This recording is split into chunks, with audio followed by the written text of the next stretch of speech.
There's a storm brewing across the Atlantic called Daniels, and she makes Katrina look like an April shower. I'm talking about the revelations by adult film actress Stormy Daniels of her alleged affair with Donald Trump. As sleazy as it is, our fascination with political sex scandals is in danger of distracting us from the real problems Trump's presidency faces. It's not often that you'll find me defending Donald Trump, but he's never misrepresented himself. Perhaps politicians had previously been held to an unattainable standard, and Trump's undignified behaviour has brought our expectations of those in public office down to earth with a thud. Now, I look forward to the day when Donald J. Trump is out of the White House and back on the golf course for good. But if anything brings Trump down, it should be his performance in office rather than in any other room. Compared to all the potential inadequacies of Trump's presidency, I think this scandal is more, and I borrow from my dear friend Nick Ferrari, a storm in a D cup.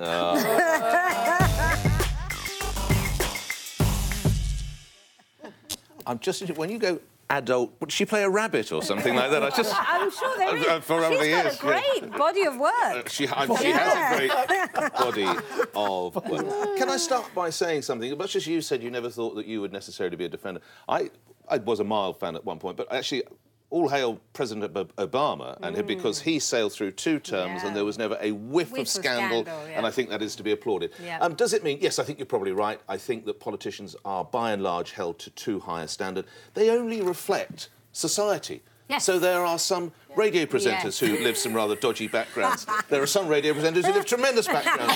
There are some journalists who have rather dodgy backgrounds, and there are some journalists who we can admire. Yes. And I think it is the same with politicians. Yes. And what worries me is there could be somebody out there who could hold the solution to the problems in the Middle East, who could hold the solution, and they look at it and they think, actually, I don't have the greatest background. I am a bit of a boy or a bit of a girl, and I'm not. Why do I want to put my head above the pack? And that's what concerns me. No, look, actually, I'd like to bring in. Look what happened to my old friend Toby Young, who they dug up some historic tweets, and he was actually running the New Schools Network, which is a government-funded charity.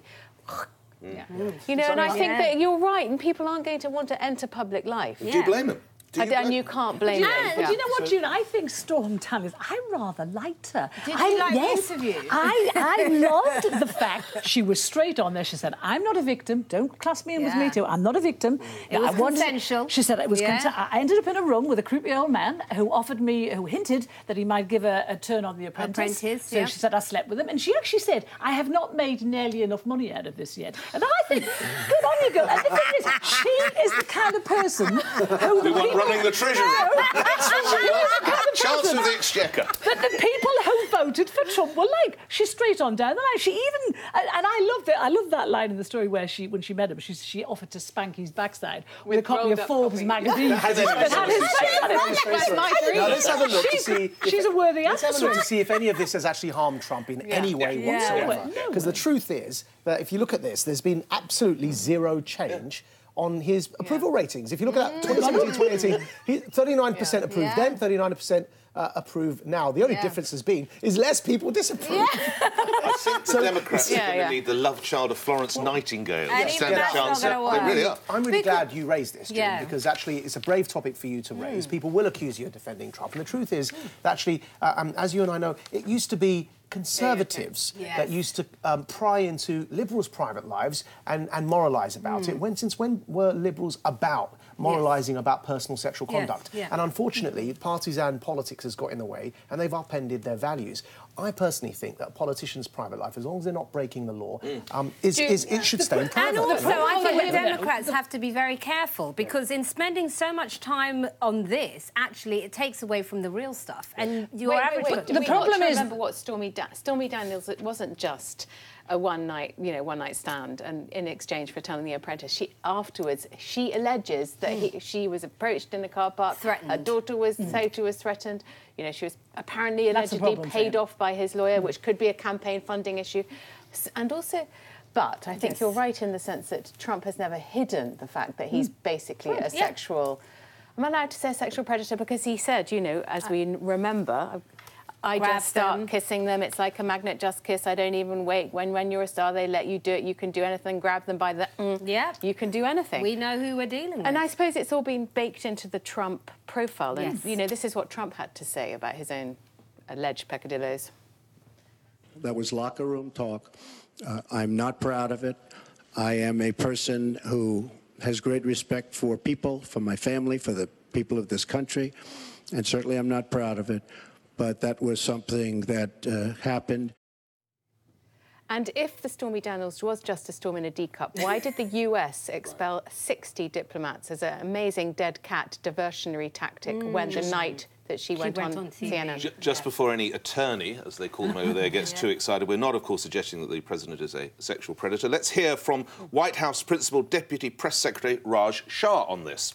With respect to that interview, I will say the president strongly, clearly, and has consistently denied these underlying claims, and the only person who's been inconsistent is the one making the claims.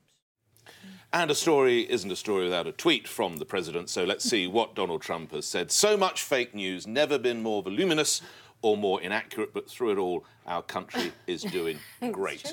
Which, coming back to your central point, actually, by many indicators, if we now go to, all right, the stock market, fintech is off a little bit, but if we go to job creation, if we go by and large, it's not doing bad. I'm not giving him job creation. No, but employment, 17-year low. Yes, more people. But there was a lot of work. The seeds were sown elsewhere. But more people agree with what he's doing with the economy than don't. But that's not my point with Trump. But my point here is we're putting so much focus on all of this nonsense when actually what we should be looking at is what's going on in terms of the spending of the family, what's going on with Russia. There are more important things where he's concerned that we should be looking at, but not who he dated in 2006. What he worries about is what people at home think of him, you know? He cares about America, and the people in America like what he's doing. I mean, you said his approval rating hasn't changed. It has, actually. Since February, it's gone up 7 points. It went down, and now it's gone up again. So the people who voted for him still want him there. There's one thing I am concerned about, and that is that will the office of presidency ever be seen in the same light? No way, again? not for a long time. The way in which, you know, you mentioned Obama, President Obama, and I had many criticisms of Obama's foreign policy, especially in Syria. But you're right, his presidency is sailed by it. It looks like a golden era now compared to what we're seeing. As regards moral behaviour. About dignity and about grace. the dignity of the office of the president, you know. And I just wonder, because we had that in Britain, our politics. We actually had a lack of deference to our politicians. We've had that for a long time, and we were met with scandal after scandal, and people don't really admire or look up to their politicians and political leaders. Whereas America had something different. The office of the White House was a prestigious and honourable position to hold. And I wonder if it's become more British in that sense. I think it will be again. I think it'll go exactly back to where it was. He's a one-off. I don't know. All the presidents they've had, they haven't had a single one like Trump. He is literally a one-off. Which is why we don't know. Yeah. We don't know until the next person comes in. We don't know. Like, for example, you showed that clip, Nick, with I thought, who's that? I thought, and you mentioned that. I thought, no, I've never, because he's had sacked so many people, and that the revolving door in his staff is so high. I don't even know who that was anymore. I followed I thought you were going to say the plane. Anyway, I've got I've got a clip of Roseanne Barr.